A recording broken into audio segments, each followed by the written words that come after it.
لو نزلنا عليك كتابا في قرطاس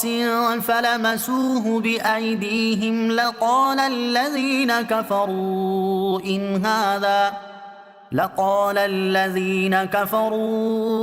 هذا إلا سحر مبين۔ ترجمہ: اور اگر ہم کاغذ میں کچھ لکھا ہوا آپ پر اتار دیتے پھر یہ اسے چھو لیتے تب بھی کافر کہہ دیتے کہ یہ تو کھلا جادو ہے۔ وَلَوْ نَزَّلْنَا،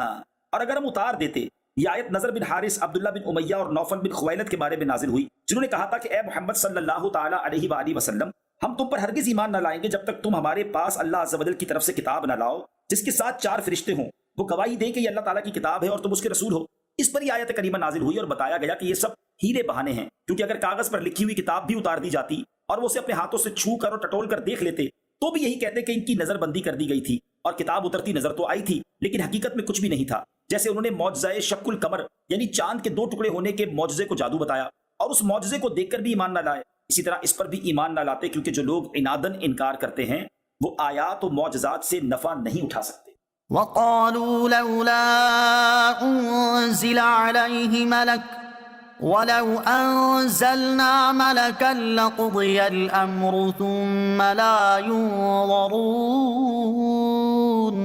ترجمہ: اور کافروں نے کہا ان پر آسمان سے کوئی فرشتہ کیوں نہ اتار دیا گیا، حالانکہ اگر ہم کوئی فرشتہ اتارتے تو فیصلہ کر دیا جاتا پھر انہیں مہلت نہ دی جاتی۔ وقالوا، اور انہوں نے کہا، یعنی مشرکین نے مزید یہ کہا کہ نبی کریم صلی اللہ تعالیٰ علیہ وسلم پر آسمان سے کوئی فرشتہ کیوں نہ اتار دیا گیا جسے وہ دیکھتے۔ اس پر فرمایا گیا کہ اگر اللہ عز و جل فرشتہ اتار دیتا اور کافر پھر بھی ایمان نہ لاتے تو اللہ عز و جل کا عذاب ان پر لازم ہو جاتا، کیونکہ یہ سنت الہیہ ہے کہ جب کفار اجتماعی طور پر کوئی نشانی طلب کریں اور اس نشانی کے ظاہر ہو جانے کے بعد بھی ایمان نہ لائیں تو عذاب واجب ہو جاتا ہے اور وہ ہلاک کر دیے جاتے ہیں۔ چنانچہ اگر کافروں کا مطالبہ پورا کر دیا جاتا اور یہ پھر بھی ایمان نہ لاتے تو انہیں ایک لمحے کی بھی مہلت نہ ملتی اور ان سے عذاب مؤخر نہ کیا جاتا۔ نشانیاں پوری ہونے کے باوجود کفار مکہ پر عذاب نازل کیوں نہ ہوا؟ یاد رہے کہ کافروں نے ایسے فرشتے کے اترنے کا مطالبہ کیا تھا جو ان کافروں کو بھی نظر آیا اور اسی کا رد کیا گیا تھا، ورنہ حضور اقدس علیہ السلام پر ایک کیا بہت سے فرشتے نازل ہوتے تھے اور بسا اوقات انسانی شکل میں حاضر ہوتے تھے جنہیں صحابہ کرام بھی دیکھتے تھے۔ ان کفار کا مطالبہ یہ تھا کہ فرشتہ اپنی اصلی صورت میں آئے اور ہم اسے اسی صورت میں دیکھیں۔ یہاں ایک سوال ہے کہ کفار نے بہت سی نشانیاں طلب کی جو پوری بھی ہوئیں،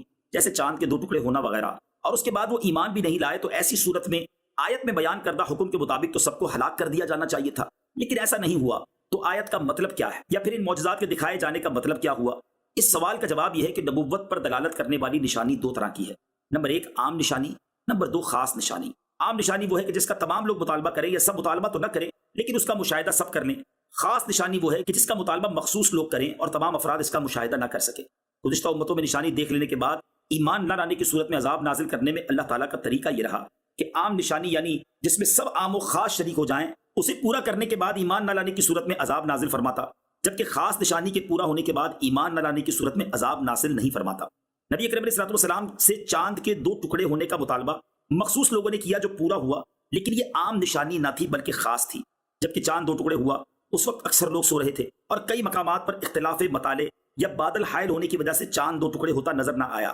اس لیے مطالبہ کرنے والوں پر عذاب نازل نہ ہوا۔ مرقات المفاتی میں یہی عبارت شرح السنہ سے منقول ہے۔ اس کی روشنی میں ابو جہل یا دیگر کفار کے مطالبات کو دیکھا جائے تو وہ خاص مطالبے خاص فرد کے لیے پورے ہوئے تھے، اس لیے اس پر عذاب نازل نہ ہوا۔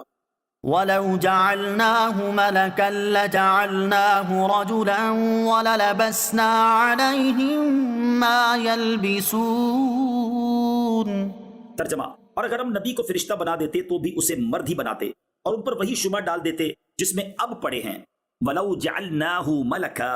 اور اگر ہم نبی کو فرشتہ بنا دیتے، یہ ان کفار کا جواب ہے جو نبی اکرم علیہ السلام کو کہا کرتے تھے یہ ہماری طرح بشر ہیں، اور اسی پاگل پن میں وہ ایمان سے محروم رہتے تھے۔ انہیں انسانوں میں سے رسول مبعوث فرمانے کی حکمت بتائی جا رہی ہے کہ ان سے نفع حاصل کرنے اور تعلیم نبی سے فیض اٹھانے کی یہی صورت ہے کہ نبی صورت بشری میں جلوہ گر ہو، کیونکہ فرشتے کو اس کی اصلی صورت میں دیکھنے کی تو یہ لوگ تاب نہ لا سکتے، دیکھتے ہی ہیبت سے بے ہوش ہو جاتے یا مر جاتے۔ اس لیے اگر بالفرض رسول فرشتہ ہی بنایا جاتا تو بھی اسے مرد ہی بنایا جاتا اور صورت انسانی ہی میں بھیجا جاتا تاکہ یہ لوگ اس کو دیکھ سکیں اور اس کا کلام سن سکیں اور اس سے دین کے احکام معلوم کر سکیں۔ لیکن اگر فرشتہ صورت بشری میں آتا تو انہیں پھر وہی کہنے کا موقع رہتا کہ یہ بشر ہے، تو فرشتے کو نبی بنانے کا کیا فائدہ ہوتا؟